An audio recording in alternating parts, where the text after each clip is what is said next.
Gold, trusted gold buyers. మీరు తాకట్టు పెట్టిన బంగారాన్ని విడిపించి ఈ రోజు ఉన్న మార్కెట్ ధరకు కొనబడను. నమస్తే, వెల్కమ్ టు ఐ డ్రీమ్. నేను మీ విజిత.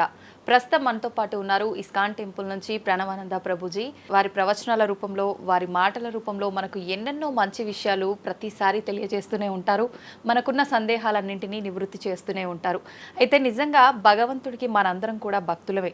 నిజమైన భక్తుడు అంటే ఎవరు, ఎలాంటి లక్షణాలు కలిగి ఉంటారు, మనం ఆధ్యాత్మిక మార్గంలో నడవాలంటే అసలు మన ప్రయాణం ఏ విధంగా మొదలవ్వాలి, ఇలాంటి విషయాల గురించి ఈరోజు మాట్లాడబోతున్నాం. ఇప్పుడు ప్రభుజీతో మాట్లాడి మరిన్ని విషయాలని నివృత్తి చేసుకుందాం.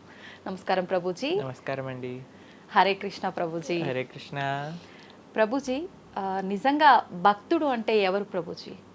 భగవంతుడి పట్ల పరిపూర్ణమైన నమ్మకం ఉన్నవాడు భక్తుడు.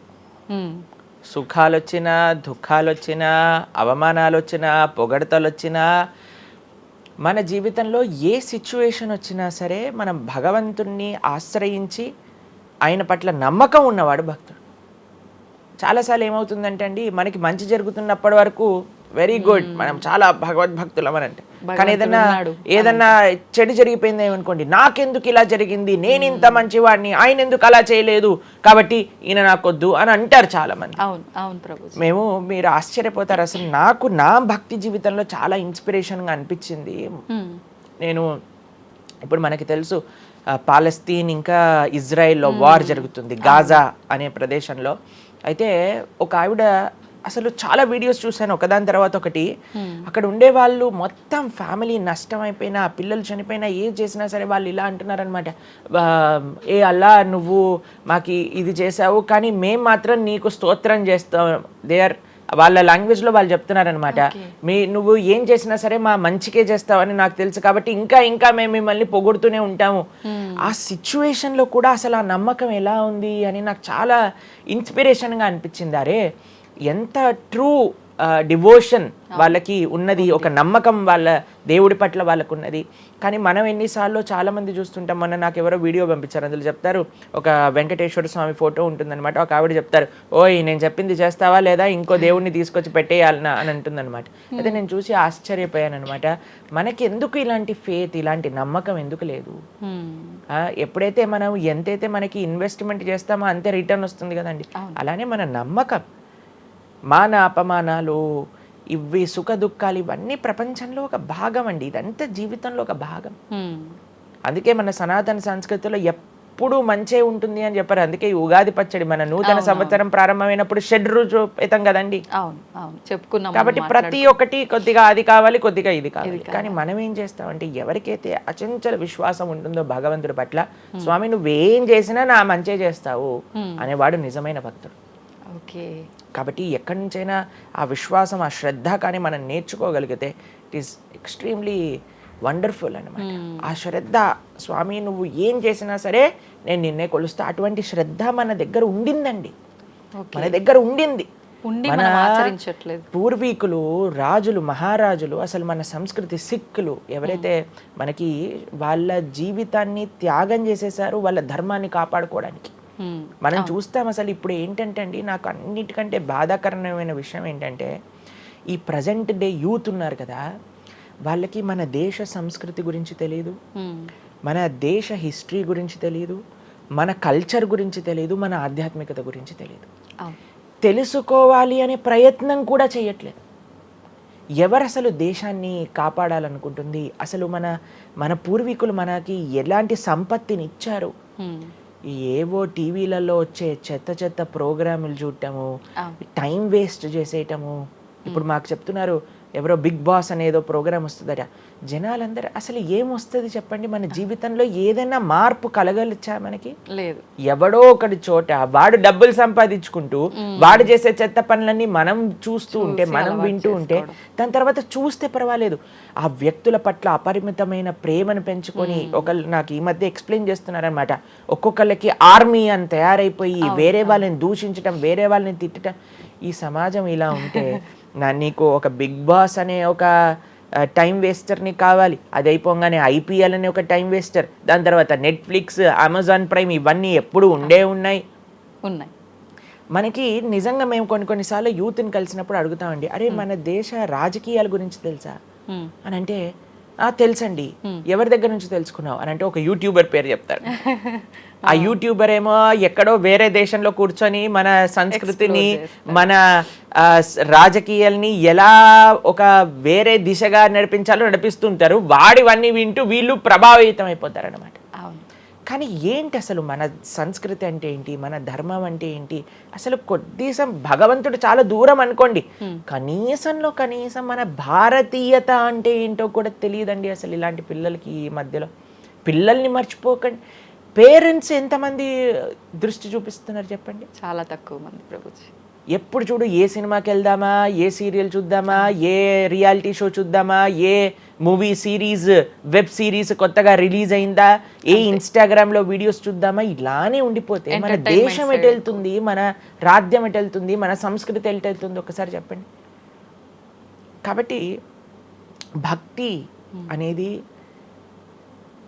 ఒక ప్రస్తుత సమాజంలో అర్థం చేసుకోవటము అనేది ఎప్పుడైతే ప్రతి ఒక్కళ్ళు తమ దగ్గర ఉండే సమయాన్ని వెచ్చిస్తారో, ఎప్పుడైతే నేను తెలుసుకోవాలి అనే ఒక ఇచ్చ మనసులో ఉంటుందో అప్పుడు మాత్రమే తెలియపడే ఒక అద్భుతమైన జ్ఞానం అండి అది. తత్విద్ధి ప్రణిపాతేన పరిప్రశ్నేన సేవయా అని కృష్ణుడు భగవద్గీతలో చెప్పారు. ఆధ్యాత్మిక జ్ఞానం అంటే ఎలానో అలా తెలుసుకోలేమండి. దానికి సమయాన్ని వెచ్చించాలి, దానికి ఇంట్రెస్ట్ మన లోపల కలిగి సమయాన్ని తీసుకోవాలి. అరే మనకి బిగ్ బాస్ చూడటంలో ఉన్నంత ఇంట్రెస్ట్ టైం, ఐపీఎల్ మ్యాచ్లలో చూడడానికి ఇంట్రెస్ట్ టైం, వెబ్ సిరీస్లు చూడడానికి ఉన్న ఇంట్రెస్ట్ టైం, ఒక గీతా భాగవతం వినడానికి మనం టైం పెడుతున్నామా? లేదు, అసలు అట్లాంటి ఆలోచనే రావట్లేదు కదా. మరి భక్తి అంటే ఏంటి, భగవంతుడు అంటే ఏంటి, భగవంతుడు మనకి ఏం చేస్తున్నాడు, ఇవన్నిటికీ సమయం వెచ్చించాలి కదండి. కాబట్టి అందుకే మనం ఎప్పుడు చెప్పేది, ఒక భక్తుడు అనేవాడు అన్నిటికంటే అదృష్టవంతుడు ఎవరికైతే భగవంతుడి యొక్క కృప అనుభవంలోకి వస్తుందో. అటువంటి అనుభవం కానీ మనం పొందాలి అని అనుకుంటే మనం సమయాన్ని కేటాయించాలి. ఇది చాలా ముఖ్యమైన విషయం. అయితే మనం ఆధ్యాత్మిక ప్రయాణం మొదలు పెట్టాలి అంటే ముందుగా చేయాల్సిన పని, మొట్టమొదటి అడుగు ఆధ్యాత్మిక ప్రయాణం ముందు పెట్టాలి అని అంటే ఇన్స్టాగ్రామ్, వాట్సాప్ని తగ్గించాలి. ఓకే. ఇంతకు ముందు ఏకాదశి, ఇప్పుడు రేపు ఏకాదశి ఉపవాసం అంటే నిర్జల ఉపవాసం అని లేదా పలాహార ఉపవాసం అని అలా చెప్తారు. కొన్ని సంవత్సరాలు అయిపోయాక ఉపవాసం అని అంటే కనీసం ఈ రోజైనా ఫోన్ చూడొద్దు అని చెప్పే రోజులు కూడా వస్తాయేమో అనిపిస్తుంది. ఎందుకంటే ప్రతిసారి కూడా అడిక్టెడ్ జనాలందరూ కూడా వాట్సాప్ వీడియోలు, స్టేటస్లు, ఇన్స్టాగ్రామ్, యూట్యూబ్, టీవీ వీటితో అడిక్ట్ అయిపోయి ఎంత సమయాన్ని వెచ్చిస్తున్నారు. అసలు మీరు అన్నట్టుగా జపం చేయడానికి అడుగురా అంటే జపం చేయడానికి సమయం లేదంటారు, వాట్సాప్ స్టేటస్ మాత్రం చూడడానికి సమయం ఉంటుంది. ఎంత విచిత్రం చెప్పండి. కాబట్టి మనము చాలా జాగ్రత్తగా మొట్టమొదటి అడుగు ఏంటి అని అంటే మనం చెయ్యకూడని విషయాలు పక్కన పెట్టడం. ఏంటి? అక్కర్లేని విషయాలు వినటం, అక్కర్లేని విషయాలు మాట్లాడటం, అక్కర్లేని విషయాల గురించి ఆలోచనలు చేయటం. వీటన్నిటిని పక్కన పెట్టి 4 నియమాలు చెప్పారండి మన శాస్త్రంలో భక్తిలో ముందుకెళ్ళడానికి, ధర్మ మార్గంలో ముందుకెళ్ళడానికి. మద్యం పానం శ్రియాసూన యథా అధర్మశ్చ చతుర్విధం అని భాగవతం చెప్తుంది. 4 రకములైన తప్పుడు అలవాట్లను మనం నిషేధన చెయ్యాలట. ఏంటి ఆ 4? మద్యము అని అంటే మద్యాన్ని సేవించటం, ఎనీ టైప్ ఆఫ్ ఇంటాక్సికేషన్ అని అనుకోండి, సిగరెట్లు కానీ, మందు కానీ, గుట్కా, మానిక్ చంద్, పాన్, ఇంకేమంటారు టొబాకో, ఇవన్నీ డ్రగ్స్, ఇవన్నీ అసలు చెప్తూ ఉంటే మిగతా ఎనీ కైండ్ ఆఫ్ ఇంటాక్సికేషన్ దీన్ని పక్కన పెట్టాలి. ఓకే. మనం భక్తి మార్గంలో ముందుకెళ్ళాలి అని అంటే చెప్తున్నాను. 2 మద్యం పానం శ్రియ అసూన. జూదము ఇంతకుముందు జూదం ఆడుతూ ఉండేవారు, మనకు తెలుసు పాచికలాట అని అనేవారు. మహాభారతంలో యుధిష్ఠిర మహారాజు గారు ఆడినప్పుడు ఏమైంది వాళ్ళ జీవితంలో మనందరికీ తెలుసు. ఎన్ని కష్టాలు పడాల్సి వచ్చింది, ఆస్తంతా వెళ్ళిపోవాల్సి వచ్చింది, అరణ్యానికి పాలవ్వాల్సి వచ్చింది. చాలా మంది అడుగుతారు ఎందుకు మహాభారతం యుధిష్ఠిరుడు ఆడాడు. ఆయన ఆడి చూపించారు, అయ్యా ఆడితే ఈ పని అవుతుంది. ఎగ్జాంపుల్ సెట్ చేయడానికి ఆయన చేశారు. సరే ఆయన చేసింది తప్ప కాదా, ఆయన ఏం అనుభవించారో తెలుసు కదండి. మనం ఎందుకు చెయ్యాలి ఆ పని? ఇప్పుడు జూదం యొక్క విపరీతమైన కాన్సిక్వెన్సెస్ తెలుసా అండి. ఇప్పుడు బెట్టింగ్ గేమ్లని, ఐపీఎల్ మ్యాచెస్ కి బెట్టింగ్స్ అని, లేదా ఏది వస్తే దానిపైన బెట్టింగ్లు పెట్టడం, అవి ఇవి ఎన్ని అప్లికేషన్స్ తయారైపోయి ఎన్ని ఒక యువతని ఒక తప్పుడు మార్గంలో పెట్టడానికి అసలు మాకు అప్పుడప్పుడు మేము యూట్యూబ్ చూస్తాం కదండి ప్రవచనాలు వినడానికి, మా గురువు గారి ప్రవచనాలు వినడానికి మేము చూస్తుంటాం అనమాట. అప్పుడు వస్తుంది రమ్మీ సర్కిల్ అని యాడ్ వస్తుంది అనమాట. ఇప్పుడు పేరు చెప్తున్నారు ఎందుకు ప్రభుజీ అని మీరు అనుకోవచ్చు. ఎందుకంటే పెద్ద పెద్ద సినిమా యాక్టర్స్ వాళ్ళు ప్రమోట్ చేసేది రమ్మీ సర్కిల్ అని, మాణిక్ చంద్ కంపెనీస్ని, గుట్కాలని, తర్వాత ఏవైతే అన్హెల్దీ ప్రోడక్ట్స్ కోక్ ఇలాంటివి ఏవైతే సాఫ్ట్ డ్రింక్స్ కూల్ డ్రింక్స్ ఉంటాయో వాటిని మీరు ఒక్కసారి ఆలోచన చేయండి. వాళ్ళు నిజమైన శ్రేయోభిలాషులా మనకి ఒక్కసారి ఆలోచన చేస్తే మనకు అర్థమవుతుందని. మొత్తం ఒక దగ్గర ప్రపంచం అంతా ఇవి తప్పు, ఇవి మీకు మంచిది కాదు అని మొత్తుకుంటుంటే మీరు హీరోయిన్ నా రోల్ మోడల్ అని అనుకుంటున్నారో వాడు మీకు నేర్పించేది ఏంటి అని అంటే, నువ్వు ఈ పేకాట ఆడు, నువ్వు గుట్కా తిను, నువ్వు కూల్ డ్రింక్ తాగు, నీ జీవితం ఏమైనా మాకు పర్వాలేదు. మేము ఎక్కడికి వెళ్ళినా నోరు నొప్పొచ్చేటట్టు అరిచి చెప్తున్నా, అయ్యా ఇవి మంచిది కాదు, మీరు మంచి మార్గంలో ఉండండి, ఆరోగ్యాన్ని జాగ్రత్తగా పెట్టుకోండి, మనసు జాగ్రత్తగా ఉండండి, ధర్మాన్ని ఆచరణ చేయండి అని మేము చెప్తుంటే, కానీ జనాలకి వీటిలలో ఇంట్రెస్ట్ లేదు. వీళ్ళకి నా రోల్ మోడల్ ఇది అని ప్రొద్దు నుంచి రాత్రి దాకా ఇన్స్టాగ్రామ్లో చూడటం, వాళ్ళగా మాట్లాడటం, వాళ్ళగా వస్త్రాలు వేసుకోవటం, వాళ్ళలాగా మేము కూడా వాళ్ళలాగా అవ్వాలి అని అనుకుంటే వాళ్ళు ఏం నేర్పిస్తున్నారు మీకు ఒక్కసారి ఆలోచన చేయండి. ఎంతమంది దేశంలో ఉండే యువత మొత్తం కూడా తప్పుడు మార్గంలోకి వెళ్తే మన భారతదేశ భవిష్యత్తు ఏం కావాలో ఒకసారి చెప్పండి. కాబట్టి ఫస్ట్ ఏమన్నా మనం ఇంటాక్సికేషన్, సెకండ్ గ్యాంబ్లింగ్ అని అంటారు, జూదం, ఏ ప్రకారమైన జూదమైనా సరే దాన్ని పక్కన పెట్టాలి. మూడవది మాంసాహారాన్ని సేవించడం, ప్రాణిహింస చెయ్యకూడదు, భగవద్భక్తి మార్గంలో ముందుకెళ్ళాలి, భగవంతుని తెలుసుకోవాలి అని అంటే మనం లాస్ట్ టైం దీని గురించి మాట్లాడుకున్నాం, మనం ఎక్స్ప్లెయిన్ చేసాం అనమాట క్లియర్గా ఎందుకు మనం మాంసాహారాన్ని స్వీకరించకూడదు అని. అది భౌతికంగా మనకి మంచిది కాదు, ఆరోగ్యరీత్యా మంచిది కాదు, ఎమోషనల్గా మంచిది కాదు, ఎన్వైరన్మెంటల్గా మంచిది కాదు, స్పిరిచువల్గా మనకి మంచిది కాదు అని ఈ రీజన్స్ అన్ని చెప్పాం. అయితే నిన్నటి రోజున మాకు ఆ వీడియో పంపించారనమాట. సరే ఏమున్నాయి అబ్బా కమెంట్స్లో అని చదువుతుంటే చాలా మంది అన్నారు, రోజు ఈ వీడియో చూడటం వల్ల మేము మాంసాహారం తినటం మానేసాము, మాకు క్లారిటీ వచ్చిందని చాలా కమెంట్స్ ఉన్నాయి. కొంతమంది ఏం రాశారు తెలుసా అండి, మరి ప్లాంట్స్కి, మరి ఆకుకూరలకి, తర్వాత మనం పండించే మొక్కలకు కూడా ప్రాణం ఉంది కదా అని. మీకు ఒక విషయం చెప్తాను, చాలా మంది ఈ ఆర్గ్యుమెంట్స్ చెప్తారండి, నాన్ వెజిటేరియన్ మానేసేయండి అని అంటే, మరి మీరు జీవహింస చేయట్లేదా, మీరు కూడా మొక్కల్ని కట్ చేస్తున్నారు కదా అని అడుగుతారు. ఇప్పుడు దానికి 2-3 విషయాలు మీకు ప్రస్తావన చేస్తాను. ఒకటి, మీరు పాలకూరని, గోంగూరని, తోటకూరని కొయ్యడానికి వెళ్ళినప్పుడు అది గట్టిగా అరుస్తూ చంపేయకు నన్ను, ఏదో ఒక రక్తం కారటం, అది ఇలా గార్లో ఎగరటం, ఇలాంటివి చేస్తుందా అండి? లేదు. ఎప్పుడైనా మీరు ఆపిల్ పండుని కొయ్యడానికి వెళ్ళినప్పుడు ఆపిల్ పండుని ఇలా అనగానే దాంట్లో నుంచి రక్తం చెట్టులో నుంచి దారాలుగా కారుతుంటుందా అండి? అదేమైనా గట్టిగా అరుస్తుందా అని కొంతమంది అంటారు, అది అరుస్తుంది మనకి వినిపించదు. మనకి ఒకసారి అర్థం చేసుకోవాలి, ఒక ప్రాణికి ఒక వెల్ డెవలప్డ్ కాన్షియస్నెస్ ఉన్న వ్యక్తికి, లేదా ఒక పర్సనాలిటీకి, లేదా ఒక ప్రాణికి, లేదా ఒక ప్లాంట్కి ఏంటి వ్యత్యాసము అనేది మనం తెలుసుకోవాలి. దాంతోపాటు ఇంకొక విషయం చెప్తాను, మరి ప్లాంట్స్ని తినచ్చు, యానిమల్స్ని తినకూడదు అని ఏంటి ప్రమాణము అనంటే, భగవంతుడు మనకి ఈ విషయాన్ని ప్రస్తావన చేశారు, స్వామి మనకి ఈ విషయాన్ని ఉపదేశం చేశారు. అయ్యా, నువ్వు కేవలం శాకాహారాన్ని మాత్రమే తినవచ్చును, సాత్విక ఆహారాన్ని మాత్రమే తినవచ్చును. ఎక్కడ చెప్పాడు భగవంతుడు? పత్రం పుష్పం ఫలం తోయం యోమే భక్తా ప్రయశ్చతి. పత్రం పుష్పం ఫలం తోయం, నువ్వు ఫలములను, తర్వాత ఆకులను, నీటిని, పాలను, వీటితో సంబంధించినవి ఏవైనా సరే తయారు చేయొచ్చు, భగవంతుడికి నివేదన చేయొచ్చు, స్వీకరించవచ్చు. కాబట్టి మన శాస్త్రములు దేన్నైతే యాక్సెప్ట్ చేశాయి, ఇప్పుడు చెప్పాయనుకోండి, సరే ఈ ప్లాంట్స్లలో కూడా ప్రాణం ఉందయ్యా, ప్లాంట్స్ కూడా తినకు అని అంటే ఏం చేస్తామండి? గాలిని పీల్చుకుంటామా? సన్లైట్ తో బతుకుతామా మనం ఏమన్నా ప్లాంట్స్ బతికినట్టుగా? ఏదో ఒకటి కావాలి కదా ఆహారం. కాబట్టి అన్నిటికంటే లీస్ట్ హింస, అహింస అంటే అన్నిటికంటే లీస్ట్ హింస ఎక్కడ ఉంటుందో అది.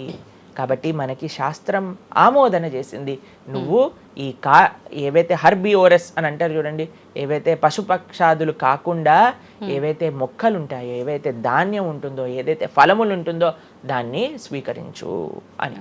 తర్వాత రెండో ఆర్గ్యుమెంట్ ఏం చేస్తారు తెలుసా అండి, నాన్ వెజిటేరియన్ అనగానే మనం కానీ తినకపోతే వాటి పాపులేషన్ మొత్తం పెరిగిపోయి పెరిగిపోయి పెరిగిపోయి పెరిగిపోయి మనల్ని చంపేస్తుంది. అయ్యా నువ్వొక్కడు మారటం చేత ఏమీ అవ్వదు. అవును, మొత్తం మారిపోదు.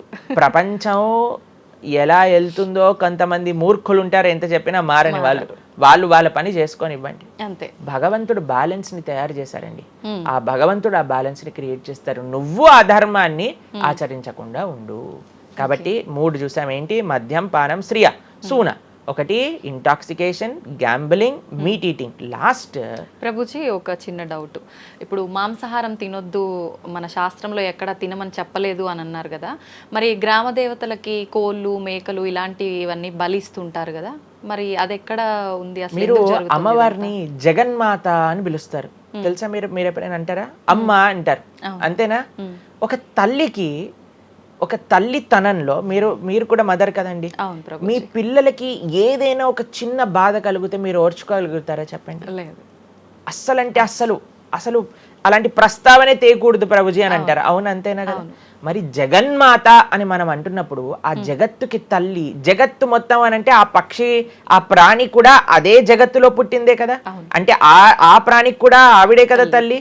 ఆ తల్లి ముందు మనం ఇలాంటి పనులు చేస్తే అమ్మకి నచ్చుతుందా నచ్చదా చెప్పండి? నచ్చదు. కాబట్టి ఇవన్నీ ఎక్కడొచ్చాయి అని అంటే మధ్యలో ఎక్కడో ఒక చోట కొన్ని తప్పుడు ఆచరణలన్నీ కూడా మన లోపలికి దూసుకొచ్చేసాయి అన్నమాట. కానీ బలి అనేది ఎప్పుడు ఇవ్వకూడదు. సాత్వికమైన ఆరాధన అన్నిటికంటే శ్రేష్టమైన ఆరాధన. ఈ బలులు ఇవ్వటం వీటన్నిటిని తామసిక ఆరాధన అని అంటారు. కాబట్టి మనము ఎంతైతే మీరు బలి అంటే ఏంటో తెలుసా అండి? ఏదో ఒకటి సమర్పణ చేయటము. సమర్పణ చేయటాన్ని, దాంట్లో ప్రాణిని సమర్పణ చేయటం కంటే మనకుండే అహంకారాన్ని సమర్పణ చేస్తే అమ్మవారు ఇంకా ఆనందిస్తారు. మన దగ్గర ఉండే దంభాన్ని సమర్పణ చేసేస్తే, బలిచ్చేస్తే ఇంకా ఆనందంగా ఉంటారు. దంభము అని అంటే గర్వం. ఓకే. అహంకారము, దంభము, ఈ రెండిట్లో వ్యత్యాసం ఏంటో తెలుసా అండి? గర్వము అని అంటే మనం చేసిన దానికి మనం గర్వపడటం అనమాట. నేనే చేశాను, నా అంతటి వాడు లేడు. దంభము అంటే చెయ్యని దానికి కూడా గర్వపడడం. ఓకే. కాబట్టి మనకుండే అభిమానాన్ని, మనకుండే ఆ లోభాన్ని, వీటన్నిటిని అమ్మవారికి సమర్పణ చేయండి, ఇంకా మంచి, ఇంకా ఆనందిస్తారు. అందుకే మనం తల నీలాలు ఇస్తాం. చాలా మందికి తెలియదు అసలు దేవుడు ఏం చేసుకుంటాడండి మన జుట్టుని, డాండ్రఫ్ తోటి ఉన్న జుట్టుని. దేవుడికి ఎందుకు సమర్పణ చేయాలి మనం తల నీలాలు అని అంటే, అయ్యా నేను జుట్టు ఉంటే ఎప్పుడు కూడా ఇలా ఇలా ఇలా హెయిర్ స్టైలింగ్ చేసుకుంటూ నేను ఏదో చాలా హ్యాండ్సమ్ మ్యాన్, చాలా హ్యాండ్సమ్ ఉమెన్ అనుకుంటూ ఉంటారు కదా అందరు కూడా.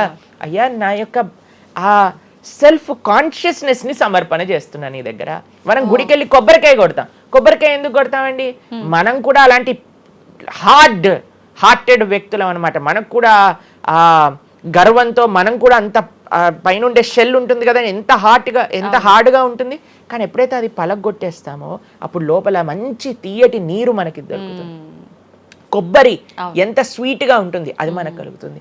మన హృదయంలో ఆ సున్నితమైన భావాలు ఉన్నాయి, కానీ మనకుండే అజ్ఞానము, మనకుండే అహంకారం, మనకుండే అవిద్య దాన్ని ఆపేస్తుంది. అందుకే భగవంతుడి ముందు, స్వామి నీ ముందు నా అహంకారాన్ని సమర్పణ చేస్తున్నా అనే భావనతో మనం కొబ్బరికాయ కొట్టాలి. అంతేగాని కొబ్బరికాయ తీసుకెళ్ళి కొట్టేసి నేను ఈరోజు 108 కొబ్బరికాయలు కొట్టాను దేవుడి దగ్గర అనే అహంకారం వచ్చింది అనుకోండి, కొబ్బరికాయ కొట్టడమే వేస్ట్, ఫలితం లేదు. కాబట్టి మనందరం అర్థం చేసుకోవాలి అసలు ఏంటి భావన. బలి అని అంటే ప్రాణి బలి కాదయ్యా, నీ దగ్గర ఉండే చెడు గుణాలను బలి. కాబట్టి ఈ 3 విషయాలు అయిపోయి 4వ విషయం ఏదైతే మనం చేయకూడదో ఇలిసిట్ సెక్స్ అని అంటారు, వ్యభిచారము అని అంటే పురుషులు స్త్రీలు పురుషులు. నిన్నే ఒకళ్ళు చెప్తున్నారు, ఒక టీవీలో ఒక న్యూస్ వచ్చిందట, one of the most famous యాక్టరో లేదా ఇంకెవరో వాళ్ళ హస్బెండ్ని వేరే స్త్రీలతో పాటు పట్టుకున్నారు అని మాకు ఒక న్యూస్ నిన్న ఒకళ్ళు చెప్తున్నారు అనమాట. అంటే వాళ్ళు ఏం చెప్పారంటే నాకు, ప్రభుజీ సమాజంలో ఇలాంటివి ఎన్నో కేసులు వస్తున్నాయి ప్రభుజీ, ఈ మధ్యలో న్యూస్లో ఇలాంటివి అయితే తరచుగా మనం చూస్తూ ఉన్నాము. కాబట్టి ఈ సమాజం ఎటువైపు వెళ్తుందో తెలియట్లేదు ప్రభుజీ అని అంటే మేము వాళ్ళకి చెప్పాం, సమాజాన్ని ఎందుకు ఇటువైపు నడుస్తుంది అని అంటే మనం చూపించే విషయాలు అలా ఉన్నాయి, చూపించే సినిమాలు అలా ఉన్నాయి, చూపించే సీరియల్ అలా ఉన్నాయి, చూపించే ఆదర్శమైన వ్యక్తులు అలా ఉన్నారు. మనం ఎవరైతే హీరోలు అనుకుంటున్నామో వాళ్ళు ప్రొద్దున లేస్తే విడాకులు తీసుకొని ఇంకొకరిని పెళ్లి చేసుకొని, విడాకులు తీసుకొని ఇంకొకరిని పెళ్లి చేసుకొని, ఇలాంటివి చూస్తుంటే మనం కూడా అది నార్మలైజ్ అయిపోయింది మన భారతీయ సంస్కృతిలో. కానీ ఎక్కడైతే ధర్మం ఉంటుందో, రాముడు ఆదర్శంగా ఉన్న వ్యక్తి ఎప్పుడూ అలాంటి తప్పు చేయలేదండి. ఎందుకంటే రాముడు ఏకపత్ని వ్రతుడు. ఎంత కమిట్మెంట్ ఉండాలి భార్య పట్ల, భర్తకు కూడా అలానే అండి. ఇప్పుడు ఒకళ్ళు తప్పు అంటే, ఇప్పుడు చాలా మంది అనుకుంటారు ఇది ఎత్తి పురుషులకే వర్తించింది అని. పురుషులకు ఎంతైతే వర్తిస్తుందో అంతే స్త్రీలకు కూడా వర్తిస్తుంది, స్త్రీలకు ఎంతైతే వర్తిస్తుందో అంతే పురుషులకు కూడా వర్తిస్తుంది. కాబట్టి ఈ 4 చాలా జాగ్రత్తగా ఉండాలి. పరస్త్రీ సంఘము, పరపురుష సంఘం, వీటి నుంచి చాలా జాగ్రత్తగా ఉండాలి. ఈ 4 కానీ మనం ఆచరించగలిగితే మన జీవితంలో, చెయ్యకూడనివి 4, చెయ్యాల్సినవి 4. ఇప్పుడు మనం చెయ్యకూడనివి 4 గురించి విన్నాం కదా. చెయ్యాల్సిన 4 ఏంటో ఒక నిమిషంలో చెప్పేస్తా. మంచి భక్తుల యొక్క సాంగత్యం, మంచి పుస్తకాలు చదవటం, భగవన్నామాన్ని జపం చేయటం, మంచి ఆహారాన్ని స్వీకరించటం. ఈ 4 చేస్తే మనం డైరెక్ట్గా భగవంతుడి యొక్క శ్రీచరణాల దగ్గర ఉంటాం అనమాట. ఓకే, ఇవన్నీ జరగాలి అని అంటే మనం ఆధ్యాత్మికం వైపు మన మనసును మళ్ళించాలి. మనకి ఆధ్యాత్మికము అవసరము అని మనం తెలుసుకోవాలి. ఎప్పుడైతే తెలుసుకుంటామో మనం సమయాన్ని ఇవ్వగలుగుతాం. ఓకే ప్రభుజీ, జపం అని అంటుంటారు. నిజంగా జపం అంటే ఏంటి ప్రభుజీ? ఏ విధంగా జపం చేయాల్సి ఉంటుంది? జపము మనకి కలియుగంలో తరించడానికి మార్గం. కృతేయ ధ్యాయతో విష్ణుం త్రేతాయాం యజతోమకై ద్వాపరే పరిచర్యాయాం కలో తత్ హరికీర్తనం అని చెప్పారు. భగవంతుడి యొక్క నామ జపం అత్యంత శ్రేష్టమైనది. కృష్ణుడు భగవద్గీతలో ఏం చెప్తారో తెలుసా అండి? అన్నిటికంటే గొప్ప యజ్ఞం, యజ్ఞములలో నేను ఒక యజ్ఞాన్ని అని చెప్తారు. ఏ యజ్ఞం తెలుసా? యజ్ఞానాం జప యజ్ఞోస్మి అని భగవంతుడు చెప్తారు. అన్నిటికంటే గొప్ప యజ్ఞం జపం చేయడం అనమాట. ప్రతిరోజు జపం చేయాలి. మనందరం మేము ప్రతిరోజు 2 గంటల పాటు జపం చేస్తాం ప్రొద్దున పూట. ఏంటి జపం చేయాలి? భగవన్నామాన్ని జపం చేయాలి. భగవన్నామము అత్యంత సులభంగా మనల్ని భగవంతుడి యొక్క కృపని తెచ్చిపెడుతుంది, భగవంతుడి యొక్క రియలైజేషన్ మనకిస్తుంది అనమాట. అందుకే హరిర్నామ హరిర్నామ హరిర్నామేవ కేవలం కలోర్ నాస్తేవ గతిరన్యద అని చెప్పారు. అన్నిటికంటే శ్రేష్టమైనది ఎటువంటి రూల్స్ అండ్ రెగ్యులేషన్స్. ఇప్పుడు కొంతమంది అనుకుంటారు జపం అంటే చాలా రూల్స్ ఉండాలి, అది చేయాలి ఇది చేయాలి అని.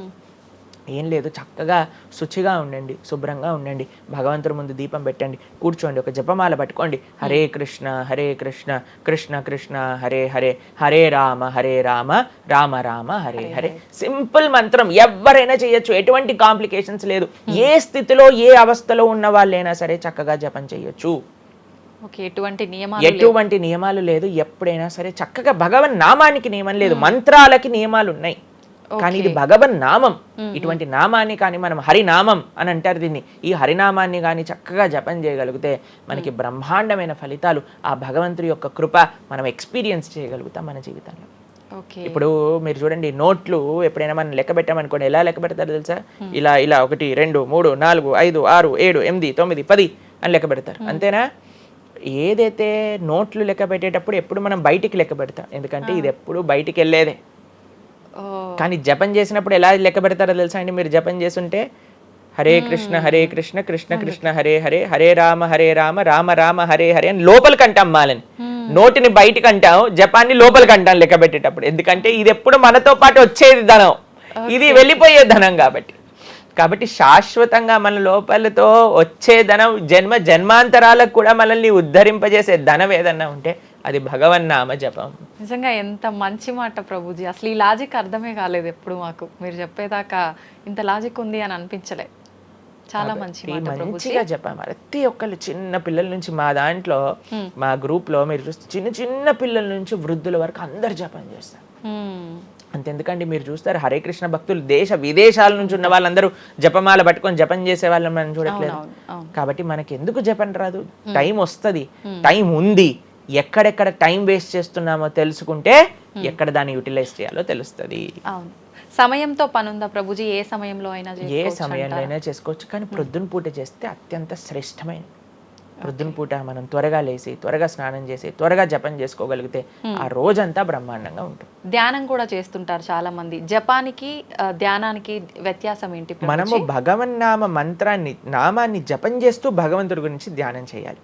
ఓకే. ఇప్పుడు జస్ట్ ధ్యానం, చాలా మంది మాకు ఈ కంప్లైంట్ చేస్తుంది, ఇప్పుడు ఈ ధ్యానం చేస్తే మనసు నిలకడగా ఉండట్లేదు, మనసు ఎక్కడికి వెళ్ళిపోతుంది, అక్కర్లేని ఆలోచనలు వస్తున్నాయి.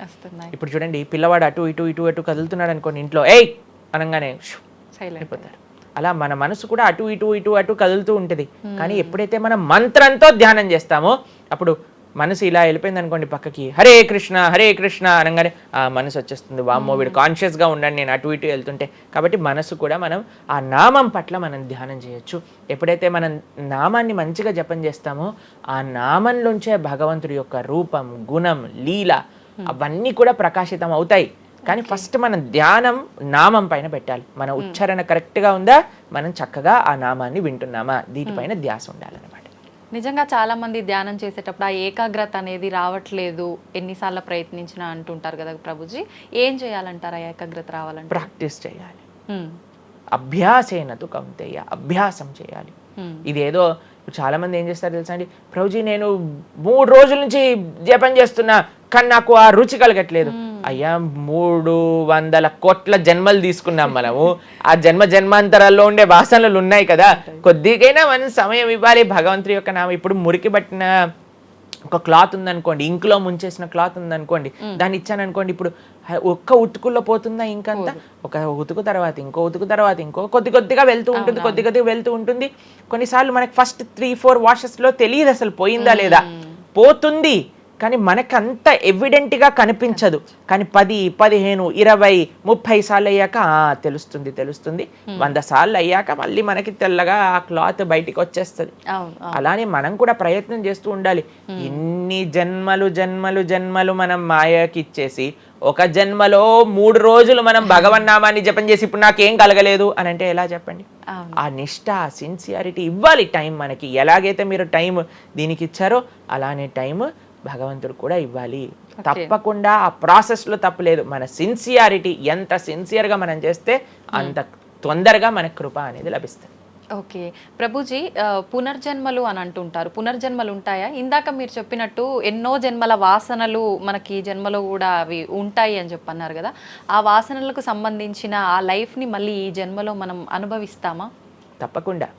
మీరు అంతెందుకండి, మీరే ఎన్నోసార్లు మీ జీవితంలో కొంతమందిని కలిసి ఉంటారు, వాళ్ళు చెప్తారు ఇది ఈ జన్మలోంచి కాదు, పక్కా వీడి పోయిన జన్మలోదే ఈ లక్షణం. ఎందుకంటే చాలా మంది అంటారు మా ఇంట్లో ఎవరండి ఇలా ఉండరండి కానీ వీడికొక్కటే ఈ గుణం వచ్చింది అని అంటూ ఉంటారు. మనం చాలాసార్లు చూస్తాం చిన్న పిల్లలకి వాళ్ళకి మనకు నేర్పించకుండానే ఒక టాలెంట్ వచ్చేస్తుంది. వాళ్ళు ఆ విధంగా నేను మొన్న బృందావనం వెళ్ళినప్పుడు మేము చూసాం, అక్కడ చిన్న పిల్లవాడండి, నాకు తెలిసి 3-4 సంవత్సరాలు ఉంటాయి, 250 కంటే ఎక్కువ ట్యూన్లలో హరే కృష్ణ మంత్రాన్ని పాడుతున్నాడు ఆయన. వాళ్ళ పేరెంట్స్ని అడిగాం, అయ్యా ఎలా నచ్చింది? ప్రభుజీ మేమేం తెలియదు ప్రభుజీ, చిన్నప్పటి నుంచి హార్మోనియం దగ్గరికి వెళ్ళి టిక్ టిక్ టిక్ టిక్ అనేవాడు, వాడే పాడుతున్నాడు, వాడికి మొత్తం హార్మోనియం ఎవ్వరు నేర్పించలేదు, వాడే పాడుతున్నాడు అని. అలా ఎన్నో. మీరు డాక్టర్ ఐన్ స్టీవెన్సన్, మీరందరూ ఇంటర్నెట్ ఉంది కదా, మీ అందరికి ఫోన్లు ఉన్నాయి కదా, డాక్టర్ ఐన్ స్టీవెన్సన్ అని నొక్కండి. 2500 కంటే ఎక్కువ కేసుల పైన ఆయన రీసెర్చ్ చేశారు.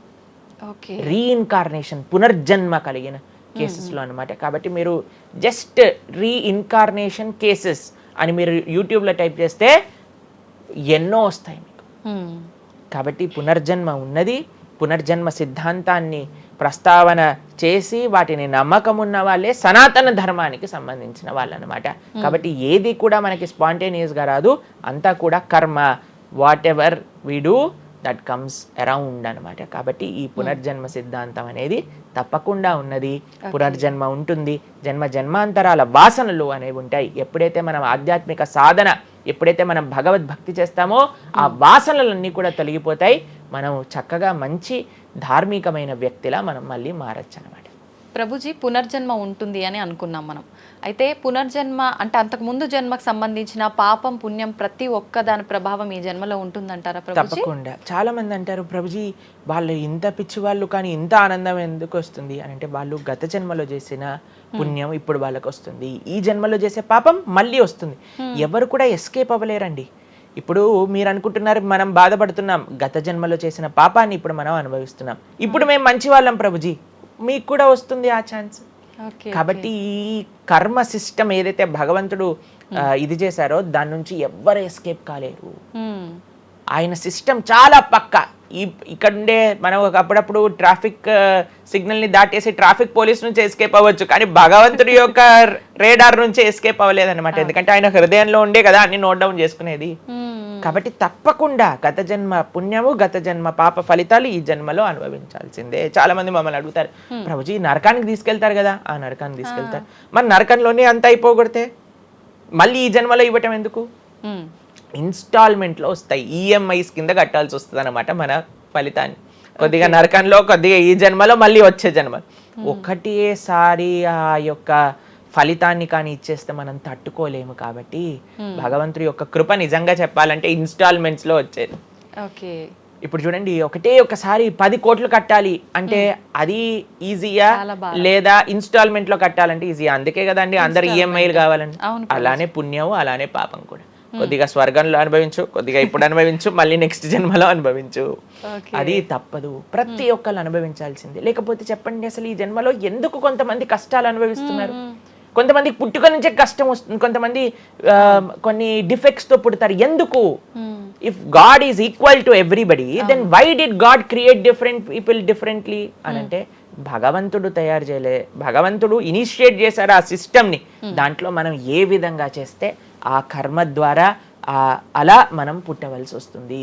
కానీ మనము పాస్ట్ గురించి చింత, అయ్యో ఎన్ని పాపాలు చేశానో నాకు ఇది వస్తుంది, దీని గురించి చింత చేయకండి. అయ్యా నేను ఫ్యూచర్లో ఇది చేసి నేను ఇలా చేయబోతుంది, దాని గురించి ఇప్పుడు నీ దగ్గర సమయం ఉంటే నువ్వు ఇప్పుడు ధర్మాచరణ చెయ్యి, ఇప్పుడు భగవంతుడిని ఆశ్రయించు, ఇప్పుడు ధార్మికంగా ఉండు. భగవంతుడు దీన్ని రెండింటినీ తీసేస్తారా, ఆయన యొక్క లోకానికి మనం వెళ్ళవచ్చు. కాబట్టి భగవంతుడు అదే చెప్పారు, సర్వధర్మాన్ పరిత్యజ్య మామేకం శరణం వ్రజ అహం త్వాం సర్వ పాపేభ్యో మోక్షయిష్యామి మా శుచ. ఇది భగవంతుడు ఇచ్చిన ఒక ఆశ్వాసన భగవద్గీతలో. అన్నిటినీ వదిలిపెట్టేసాయి, అన్ని రకాల చెడు వస్తువుల్ని, అన్ని రకాల మంచి, నువ్వు నాకు శరణు వేరు, నేను నీ పాప పుణ్యాలు మొత్తం తీసేస్తాను. యద్గత్వా న నివర్ధంతే తద్ధామ పరమం మమ. భగవంతుడి దగ్గర నుంచి చేరుకున్నాం అనుకోండి, మళ్ళీ ఈ ప్రపంచంలో ఈ యొక్క కష్టాలు ఉండే ఈ నేలపైన మళ్ళీ రావాల్సిన అవసరం లేదు. స్వామితో బ్రహ్మాండంగా స్వామి యొక్క సేవలో సుఖంగా ఉండొచ్చు మనం. ఓకే, అయితే ప్రభుజీ చాలా మంది చెప్తుంటారు అన్ని అనుభవించండి తప్పదు అన్నప్పుడు ఎందుకు భగవంతుని ఆరాధన చెయ్యాలి అని. వాళ్ళందరికీ ఇది మంచి సమాధానం ప్రభుజీ. నిజంగా చాలా మంది ఇదే అంటుంటారు, అంతే కదండి, ఎంత భగవంతుని ఆరాధించినా ఈ కష్టాలు తప్పట్లేదు, అసలు లైఫ్ ఏం చేంజ్ అవ్వట్లేదు, మనశ్శాంతి లేదు, ఎందుకు అసలు ఆరాధించాలని చెప్పి అసలు భగవంతుని పూజించడం కూడా మానేస్తుంటారు. మళ్ళీ ఇప్పుడు ఆపేస్తే మళ్ళీ నెక్స్ట్ ఏంటి అని ఆలోచన చేయాలి. కాబట్టి ఇప్పుడుండే వాటితో మనము ఇది చేసామనుకోండి, ఆయంత ధర్మాచరణ కూడా ఆపేశారనుకోండి, ఇంకా ఆ పుణ్య పాప ఖాతాలు అలానే పెరిగిపోతూ ఉంటాయి. కానీ చివరికి వచ్చేది ఈ ప్రపంచంలోకే కదా. కాబట్టి మనకి చెడు చేయటం పనికిరాదు, కేవలం మంచి చేయటం కూడా పనికిరాదు. భగవద్భక్తి అన్నిటికంటే టాప్ మోస్ట్. కాబట్టి మనం ధార్మికంగా ఎంత భగవద్భక్తితో ఉంటే అది మనకి అంత మంచిది. ఓకే ప్రభుజీ, కర్మ సిద్ధాంతం అన్నారు కదా, అసలు కర్మ సిద్ధాంతం అంటే ఏంటి ప్రభుజీ, ఏం చెప్తోంది అసలు? మనం చెయ్యంది మనకి రాదు, మనం చేసింది తప్పకుండా మనకు వస్తుంది. ఇదే కర్మ సిద్ధాంతం. Every action has equal and opposite reaction. Okay okay, ఇలా అయితే ఈ లా ఉందో అదే కర్మ సిద్ధాంతం. అంటే నువ్వు చేసింది ఏదైనా సరే ఆ యొక్క ఫలితం నుంచి తప్పించుకోలేవు. తర్వాత ఏదైతే నువ్వు చేసావో దాని నుంచి తప్పించుకోలేవు. మంచైనా చెడైనా, మొన్న అయింది నీకు ఈ రోజు వస్తుంది, ఈ రోజు చేసిన దానికి రేపు వస్తుంది. ఇదే కర్మ సిద్ధాంతం అంటే. కాబట్టి ఎప్పుడు ఇది మన మనసులో ఉండాలి. అరే ఈ రోజు నాకు ఏదైనా బాధ ఉంటే నేను ఏదో చేశానేమో, కాబట్టి ఏదో చేశాము అయిపోయింది, ఈ రోజు ఈ కష్టం వచ్చింది, కృష్ణ నువ్వు నాకు శక్తినివ్వు ఈ కష్టాన్ని ఎదుర్కోవడానికి. ఇప్పటి నుంచి నేను ఇలానే మంచిగా ఉంటాను, ఎప్పుడూ అధర్మం వైపు వెళ్లకుండా ఉంటాను, స్వామి నువ్వే రక్ష అని ఆ ధర్మ చింతన ముందుకు తీసుకెళ్ళటం. ఇప్పుడు కానీ మనం ఆ ధర్మ సంకల్పం చేసుకుంటండి, రేపటి రోజున మరి చాలా మంది అంటే రేపు ఎవరు చూసారో లేదో, అయ్యా రేపు ఎవరు చూసారో లేదో అని కానీ మీ పిల్లవాడు చెప్పి నేను ఇప్పుడు కష్టపడను, రేపు నాకు ర్యాంక్ వచ్చాక నాకు ప్లేస్మెంట్ వస్తుందో లేదో నాకేం గ్యారంటీ ఉంది కాబట్టి నేను చదవను అన్నాడు అనుకోండి, ఏం చెప్తారు మీరు?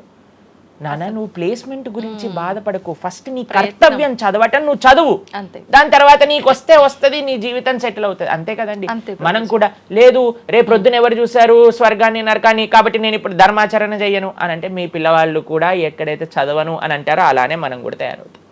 చాలా మంది అండి పెద్దవాళ్ళు పిల్లలకి మాత్రం మంచి నీతులు చెప్తారు, కానీ వాళ్ళ దగ్గరకు వచ్చేసరికి వాళ్ళు ఆచరించడానికి రెడీగా ఉంటారు అనమాట. అవును అవును. కాబట్టి మీరు ఒక్క విషయాన్ని ఆలోచించండి, మీరు ఏం చెప్తున్నారో అది మీరు ఫాలో అవుతున్నారా? పెద్దలు ఫాలో అవుతేనే అది పిల్లలు ఆచరిస్తారు, లేకపోతే ఆచరించరు. పిల్లలకి స్కూల్ ఎలానో మనకి భగవంతుడి యొక్క సృష్టి చేసిన ఈ ధర్మం అలాంటిది. కాబట్టి ఈ రెండిట్లో మనం చాలా జాగ్రత్తగా ఉండాలి. ప్రభుజీ, చాలా మంది ఏ పని చేయాలన్నా కూడా ముందు వెనుక ఆలోచించి ప్రతిదీ జ్యోతిష్యాన్ని పట్టి దాని ప్రకారంగానే పనులు చేస్తూ ఉంటారు. నిజంగా జ్యోతిష్యాన్ని నమ్మొచ్చు అంటారా? జ్యోతిష్యం 100% కరెక్టే, కానీ జ్యోతిష్యాన్ని నువ్వెంత సీరియస్గా తీసుకోవాలి అది ఆలోచించాల్సిన విషయం. జ్యోతిష్య శాస్త్రం అది, శాస్త్రం ఎప్పుడూ కూడా కరెక్టే, కానీ మనకి ఎంత అవసరం అది. ప్రతిరోజు ప్రొద్దున లేవంగానే రాశి ఫలాలు ఏమైపోయాయి అని కొంతమంది చదువుతూ ఉంటారు. ప్రతి చిన్న విషయానికి ఈ రోజు ఏమైంది, ఈ రోజు ఎలా ఉంది, ఆ రోజు ఎలా ఉంది, సండే పేపర్లో వచ్చింది, ఇంకా ఈ వారం ఎలా ఉండబోతుంది, ఇవన్నీ నీకు అవసరం లేదయ్యా. నువ్వు ధర్మాచరణ చెయ్యి, భగవంతుడి పట్ల నమ్మకం పెట్టుకో, ఆయన చూసుకుంటాడు. భక్తులు ఎవరు కూడా అలాంటి విషయాలని సీరియస్గా తీసుకోరండి. ఎందుకంటే బృందావనంలో ఒక భక్తులు ఉన్నారనమాట. ఆయన అంటారు, మొత్తం అన్ని గ్రహాలు నీకు అనుకూలంగా ఉండి నువ్వు కృష్ణ భక్తుడివి కానీ అవ్వకపోతే అన్ని గ్రహాలు అనుకూలంగా ఉండి నీకేం లాభం. తర్వాత అంటాడు, అన్ని గ్రహాలు ప్రతికూలంగా ఉండి కానీ నువ్వు కృష్ణ భక్తుడు అయితే ఏవి నిన్ను ఏం చేయలేవు. ఎందుకంటే భగవంతుడు అలాంటి రక్షణ ఇస్తాడనమాట. భగవంతుడి దగ్గర ఆ శక్తి ఉన్నది. కాబట్టి మనము దేన్ని ఎంత సీరియస్గా తీసుకోవాలి? మనకి కావాల్సినది ఆధ్యాత్మికత, భక్తి. భగవంతుడి గురించి విన్నామా, భాగవత రామాయణాదులు శ్రవణం చేశామా, స్వామికి ఆరాధన చేసుకున్నామా, ఆలయానికి వెళ్ళామా, గోసేవ చేశామా, ధార్మికంగా ఉన్నామా, ఎవరికి ఏం చెడు చేయలేదా, మంచి అందరి గురించి కూడా మంచి ఆలోచిస్తున్నామా, ఒకళ్ళతో మంచిగా మాట్లాడుతున్నామా, ఎవరికి చెడు చేయట్లేదా, ఇంతవరకు నీ ఆలోచన ఉంటే సరిపోతుందండి. ఈ ధర్మచింతన మనకు కావాలి, అంతేకాని ఏమవుతుంది, నా రాసి ఏంటి, ఇదేంటి. ఇప్పుడు అంత పిచ్చి జనాలకి ఎలా పెరిగిపోయిందంటే, ఒకళ్ళు అంటారు ఈ ఉంగరం పెట్టుకోమంటారు, ఒకళ్ళు అంటారు ఇలా నీ పేరు రాయి అంటారు, ఒకళ్ళు అంటారు నీ పేరులో ఏ ఏ ఏ ఏ ఎక్స్ట్రా రాయమంటారు. ఇవన్నీ ఏంటి మారిపోయాయి? ఇవన్నీ మార్చుకొని నీ ఆచరణ కానీ మారకపోతే, నీ థింకింగ్ కానీ మారకపోతే, నీ ధర్మం పట్ల ఉండే అనిరుక్తి కానీ పెరగకపోతే ఇవన్నీ చేసి ఏం లాభం? కాబట్టి మనం ఎసెన్స్ ఆఫ్ ధర్మ భగవంతుడి ఆరాధన. సవై పుంసాం పరో ధర్మో యతో భక్తిర్ అదోక్షజే. అటువంటి స్వామిని ఆశ్రయించటంలో మన టైం పెట్టాలి, కానీ ఇలాంటి చిన్న చిన్నవి చూసుకోవటం, వీటి కోసం మనం సమయాన్ని వేస్ట్ చేసుకోవటం మంచిది కాదు. జ్యోతిష్యం కరెక్టా? 100% కరెక్ట్. నీకెంత కావాలి అది నువ్వు ఆలోచన చేసుకో. పెళ్లి చేసుకోవాలి, గృహ ప్రవేశం చేసుకోవాలి, ఏదైనా పెద్ద పెద్ద ఉంటే అప్పుడు మీరు చూడాలి ముహూర్తం, వివాహం చేసుకోవటం కానీ లేదా ఏమంటాం మన గృహ ప్రవేశాది పెద్ద పెద్ద కార్యములకి చూసుకోసరి. ప్రతిరోజు, ప్రతి క్షణం, ప్రతి వారం, ప్రతి నెల. చాలా మందికి పొద్దున్నే చూడండి అసలు రోజు గడవదు. ఇలాంటి పిచ్చి పనులు ఆపాలి. ఫస్ట్ ప్రొద్దున పూట లేచి భగవంతుడి దగ్గరికి వెళ్ళి భగవంతుడికి నమస్కారం చేసి జపం చేసుకొని ధ్యానం చేసుకొని ఆలయానికి వెళ్ళి దర్శనం చేసుకొని భగవత్ చింతనలో ఉండండి. రోజులో ఏ కష్టం వస్తుందో దాన్ని ఎలా ఎదుర్కోగలో ఆ శక్తిని వస్తుంది. అంతేగాని ఏమున్నాయి రాశి ఫలాలు చదవటం వల్ల ఏం అవ్వదండి. కాబట్టి సొల్యూషన్ పైన కాన్సన్ట్రేట్ చేయండి, ప్రాబ్లం కోసం విశ్లేషణ చేయకూడదు.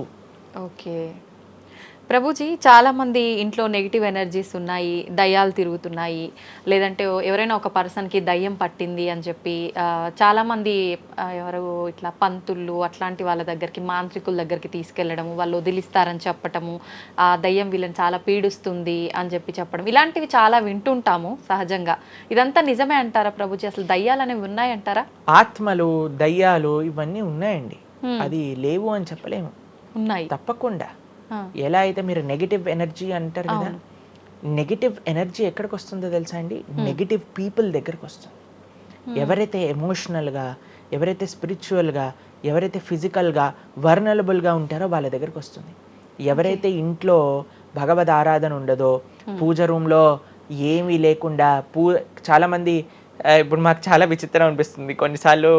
మాకు ఈ ఇంటర్నెట్లో వీడియో చూసినప్పుడు వీళ్ళు చర్చ్లో ఉండే వాళ్ళందరూ దయ్యాలను వదిలిస్తూ ఉంటారనమాట. మాకు చాలా ఆశ్చర్యం ఏంటంటే వీళ్ళకే ఎందుకు దయ్యాలు పడుతున్నాయి అని. కాబట్టి ఎందుకు దయ్యాలు ఎవరైనా పర్సనాలిటీస్లోకి వెళ్తాయో తెలుసండి, ఎవరైతే క్లీన్లీనెస్ మెయింటైన్ చేయరో, ఓకే, ఎవరైతే సమయానికి స్నానం చేయటం కానీ, సమయానికి శుచిగా శుభ్రంగా ఇల్లు శుభ్రంగా ఉంచుకోవటం కానీ, దేవాలయంలో భగవంతుడి యొక్క మూర్తులకి చక్కగా ఆరాధన చేసి ధూపం, దీపం, నైవేద్యం, తోరణం, ఉత్సవాలు, పండగలు, యజ్ఞాది యాగాదులు ఇవన్నీ ఉన్న చోట ఎప్పటికీ నెగిటివ్ ఎనర్జీ అనేది ప్రవేశించలేదు. ఓకే. కానీ ఎక్కడైతే జనాలు డిమ్గా, డల్గా, ఎటువంటి వైబ్రెన్స్ లేకుండా ఎప్పుడు ఎమోషనల్ వర్నలబుల్గా బాధల్లో ఉంటూ, ఏ ఆధ్యాత్మికంగా లేకుండా, ఇల్లంతా గందరగోళంగా చెత్త చెదారంతో, ఎప్పుడైనా సరే ఫ్రెష్ ఫుడ్ కాకుండా స్టేల్ ఫుడ్, బయట సోర్స్ తెలియని ఫుడ్ వాటిని తినటం వల్ల అలాంటి మెంటాలిటీస్, అలాంటి నెగిటివ్ ఎనర్జీ ఈజీగా ఇటువంటి నెగిటివ్ ఎన్వైరన్మెంట్లోకి వచ్చేస్తుంది అనమాట. ఓకే. కానీ ఎప్పుడైతే మనం వైబ్రెంట్గా భగవన్నామ చక్కగా బొట్టు పెట్టుకొని చక్కగా మంచిగా సాంప్రదాయంగా రెడీ అయ్యి, చీర సాంప్రదాయం, మన సాంప్రదాయం మన చీర అండి. భారతీయత మగవాళ్ళైతే ధోతి కుర్తా, ఇంతకుముందు ఉండేది శిఖ. ఎంత చక్కగా బొట్టు పెట్టుకొని చక్కగా అలంకరణ చేసుకొని ఇంట్లోకి వెళ్ళంగానే అసలు ఆ ధూపం యొక్క సువాసన వచ్చి చక్కగా పసుపచ్చతో మన గడప నుంచి స్టార్ట్ చేస్తే పైన తోరణం, కింద ముగ్గులు. అసలు ఒక సనాతన సాంప్రదాయం, ఒక హిందూ యొక్క ఇంటికి వెళ్తే ఏ దయ్యం అలాంటి ఇంట్లోకి వెళ్ళగలుగుతుంది చెప్పండి? మన సినిమాలలో మీరు చూసి ఉంటారు, దయ్యాలు ఎక్కడుంటాయి? పాతబడ్డ బంగ్లాలలో, ఎక్కడో క్లోజ్ చేసిన గెస్ట్ హౌస్లలో ఉంటాయి, అంతేనా? నిజం ప్రభుజీ. ఏదైనా దేవాలయంలో దయ్యం ఉండటం మీరు చూసారా ఎక్కడైనా? ఎందుకు ఉండదు? ఎందుకంటే అక్కడ భగవద్ ఆరాధన జరుగుతుంది కాబట్టి. ఏ ఇంట్లో అయితే నిరంతర భగవద్ ఆరాధన ఉంటుందో, ఏ ఇల్లు అయితే వైబ్రెన్స్ గా ఇంటి బయట ముగ్గు నుంచి ప్రారంభమై ఇంటి లోపల దేవాలయంలో దీపము నిరంతరము కూడా ఉంటుందో, భగవద్ ఆరాధన జరుగుతుందో, భగవన్నామ జపం జరుగుతుందో, శాస్త్రాన్ని పారాయణ చేస్తున్న విష్ణు సహస్రనామం, హరే కృష్ణ మహామంత్ర కీర్తన, యజ్ఞము, యాగము, ఉత్సవాలు చేస్తూ, అటువంటి ఇంట్లో అటువంటి వ్యక్తులకి ఎప్పుడూ రాలేదండి. ఎవరైతే తన నుదిటిన తిలకాన్ని అలంకరణ చేసుకొని చక్కగా సాంప్రదాయంగా ఉంటారో, శుచి శుభ్రత పాటిస్తారో, చక్కగా ఆలయానికి వెళ్ళి గోసేవ చెప్పండి, అలాంటి వాళ్ళకి ఎప్పుడైనా ఇలాంటి నెగిటివ్ ఎనర్జీ అటాక్ అవుతుందా అంటే అస్సలు కాదు. ఎవరైతే గ్లూమీగా, డిప్రెస్డ్గా, ఏం లేకుండా ఏ వస్త్రాలు పడితే ఆ వస్త్రాలు వేసుకోవటం, దేవుడు కొంతమంది ఆలయంలోకి వెళ్ళామనుకోండి, ఇంట్లో పూజ రూమ్లోకి వెళ్ళామనుకోండి, పండగ నుంచి పండగ మాత్రమే దీపం పెడతారు, లేదా అస్సలు ఆ పూలు అలానే ఉంటాయి 15-20 రోజుల వరకు. అవును ప్రభు. అలాంటి ఇంట్లలో నెగిటివ్ ఎనర్జీ రాకపోతే ఇంకేమొస్తుంది చెప్పండి? కాబట్టి నెగిటివ్ ఎనర్జీ ఉందా? ఈ దయ్యాలు, ఆత్మలు ఉన్నాయా? ఉన్నాయి. ఎవరి దగ్గరికి వెళ్తాయి? అటువంటి మెంటాలిటీ ఉన్న వాళ్ళ దగ్గరికి మాత్రమే వెళ్తాయి. ఓకే. మనం కానీ ఎప్పుడైతే మనకి రక్షణ, అందుకే మనం తులసి మాల వేసుకుంటాం. తులసి మాల ఇప్పుడు చూడండి, మేము నరసింహ కవచాన్ని ధరించామన్నమాట. ఇవన్నీ నరసింహ ఆరాధన, నరసింహ కవచాన్ని ఎప్పుడైతే మనం చేస్తామో, ఎప్పుడైతే మనం భగవన్నామ స్మరణ చేస్తామో, తులసి మాల ధరించాలి. తులసి మాల చాలా మంది ఇప్పుడు ధరిస్తున్నారు, కానీ నియమాలను పాటించట్లేదు. ఏంటి నియమాలు? తులసి మాల వేయాలి అని అంటే మనము భగవత్ ప్రసాదాన్ని మాత్రమే నైవేదన చేసి తీసుకోవాలి, మాంసాహారాన్ని తినకూడదు, ఎల్లిపాయలు ముట్టుకోకూడదు. ఇవన్నీ కూడా నెగిటివ్ థింగ్స్ అన్నమాట, తామసిక రాజసీకమైన విషయాలు. కాబట్టి ఇవి చక్కగా ఇవన్నీ మానేసామనుకోండి. తులసిమాల ధరించడం అంటే ఏంటి అంటే చూపిస్తున్నాం అనమాట, మన దగ్గర ఎటువంటి తామసిక రాజసీక ప్రవృత్తులు లేవు, మేము సిద్ధ సాత్విక ప్రవృత్తిలో ఉన్నాం. దయ్యం అక్కడ నుంచి వచ్చింది కూడా యూటర్న్ తీసుకొని వెళ్ళిపోతుంది అనమాట ఇవి చూడంగానే. కాబట్టి అది చాలా ముఖ్యం. ఎప్పుడైతే మన ఆచరణ బాగుంటుందో, ఎప్పుడైతే మనం ధార్మికంగా ఉంటామో, ఎప్పుడైతే భగవద్భక్తులై ఉంటామో, ఏ నెగిటివ్ ఎనర్జీ మనల్ని ఏం చేయలేదు. ఓకే, మొత్తానికి ఉన్నాయి దయ్యాలు, ఉన్నాయి, జాగ్రత్త. మనం మంచిగా భక్తి పరంగా ఉండండి, ధార్మికంగా ఉండండి, చక్కగా ధర్మాచరణ చేయండి, మీకేం భయం లేదు. కానీ ఎక్కడైతే ఇవన్నీ జరగవో అక్కడ ఉంటాయి. అందుకే ఆధ్యాత్మిక మార్గంలో నడవాలి అందరం కూడా. కృతజ్ఞతలు ప్రభుజీ, నిజంగా చాలా మంచి మంచి విషయాలు తెలుసుకుంటున్నాం మీ ద్వారా. ఇంకా ఇంకా తెలుసుకోవాలని కోరుకుంటున్నాం. ధన్యవాదాలు ప్రభుజీ. హరే కృష్ణ. హరే కృష్ణ.